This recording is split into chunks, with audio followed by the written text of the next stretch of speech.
नमस्कार दोस्तों, मैं अंकुर उपाध्याय स्वागत करता हूं आप सभी का आपके अपने YouTube channel share market analysis में।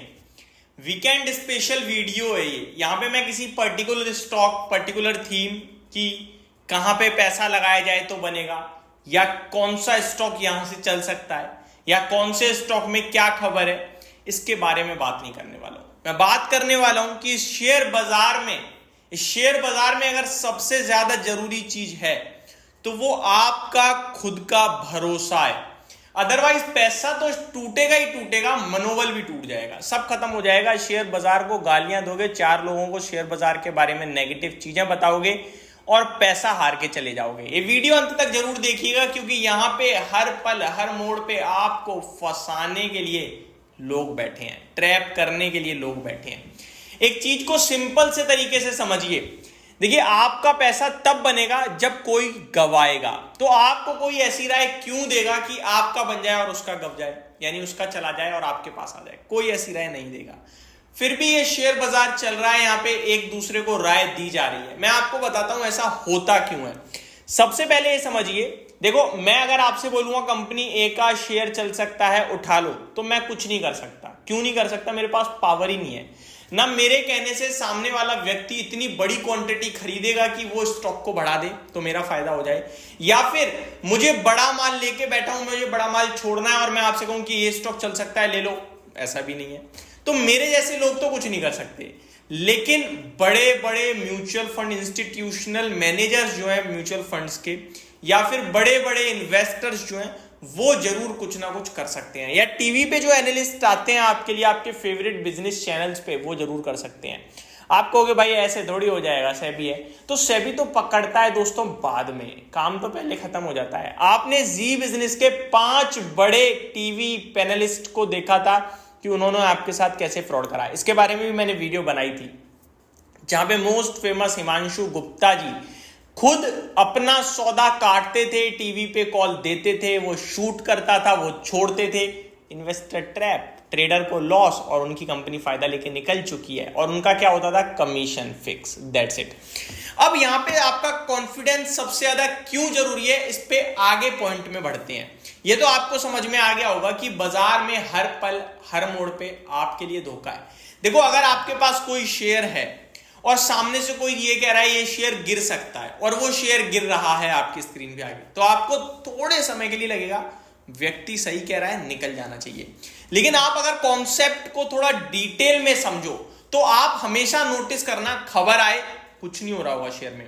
देखो, बिजनेस चैनल लगाना स्क्रीन पे, खबर नीचे पहले फ्लैश होती है ब्रेकिंग न्यूज करके। अगर कोई चीज 100 रुपए पे वो 101 की हो जाएगी ज्यादा से ज्यादा, खबर बहुत पॉजिटिव है तो, और वो ट्रेड कर रही होगी।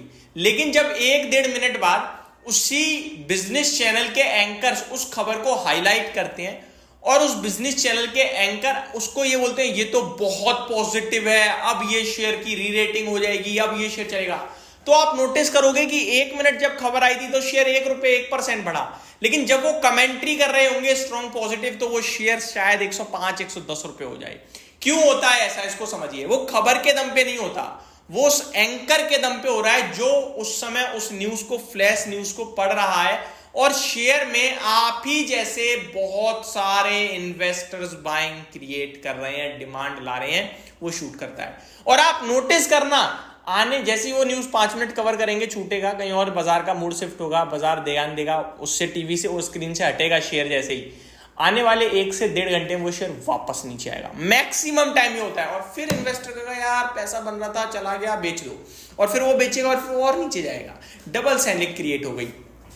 तो कभी भी आप मत लीजिएगा, क्योंकि छोटे समय में वो उनकी रिकमेंडेशन की वजह से स्टॉक बूस्ट हो रहा है, अदरवाइज कोई दम नहीं है। अब मैं आपको ऐसी बड़ी बड़ी रिसर्च बताता हूं जिन्होंने कितनी गलत राय दी है, कितनी गलत, पूरी तरीके से डिस्ट्रॉय कर देने वाली राय है।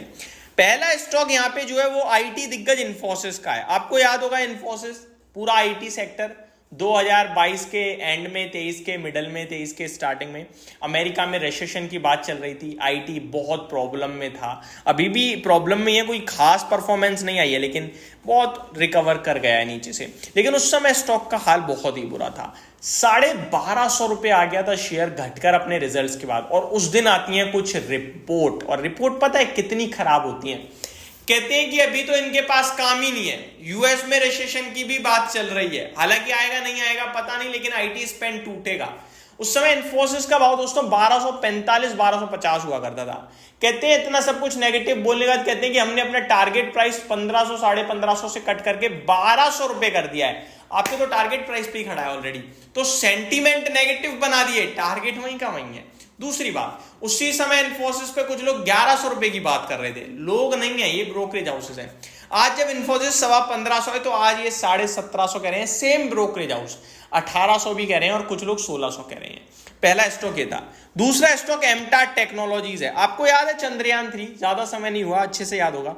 एमटा टेक की उस समय बड़ी बातें आई कि डिफेंस से रिलेटेड ये स्टॉक बहुत बड़ी तेजी दिखा सकता है, मैनेजमेंट बहुत दमदार है, और स्टॉक भी बहुत भाग रहा था 2200 2400 2800, और 2800 रुपए पे भी ब्रोकरेज हाउसेस दबा के बुलिश थे। लेकिन जब ये स्टॉक टूटना शुरू हुआ, लाइमलाइट से हटा, तो 2000 आ गया, फिर 1800 आ गया, और अभी खराब नंबर के दम पर 1650 गया है। उस समय ब्रोकरेज हाउसेस आ भी नहीं रहे हैं रिकमेंड करने। तो एक बात समझ लो, कभी खबर देखकर या कभी किसी की रिकमेंडेशन सुनकर देखकर शेयर लॉन्ग टर्म के लिए नहीं लेना है, हमेशा ट्रेडिंग के लिए यूज करना है उस रिकमेंडेशन को, क्योंकि डिमांड आती है। इन्वेस्टमेंट हमेशा क्वालिटी स्टॉक्स को गिरावट में खरीद कर ही बड़ा पैसा बनेगा।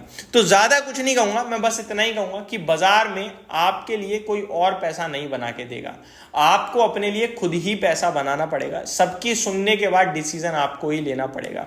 तो इतने केपेबल हो जाओ कि आप डिसीजन ले सको, और अगर केपेबल नहीं हो तो इसमें कोई बुराई नहीं है, फिर आपके लिए है ईटीएफ। ईटीएफ में करो ना निवेश, क्यों फालतू में इधर उधर दिमाग मार रहे हो। निफ्टी का ईटीएफ लो, सेंसेक्स का लो, आईटी का लो, किसी का भी लो, लेकिन ईटीएफ लो ना। गोल्ड का लो। अरे ईटीएफ समझ में नहीं आ रहा है, किसी थीम पे बुलिश हो तो फिर म्यूचुअल फंड के माध्यम से निवेश करो, बट डायरेक्ट निवेश करना है तो आपको अपना डिसीजन लेने के लिए केपेबल बनना पड़ेगा। ये मेरी तरफ से आपके लिए एक अपडेटेड वीडियो थी। होप आपको मैं सही से समझा पाया होगा। Thank you so much for watching this video. Have a great day guys.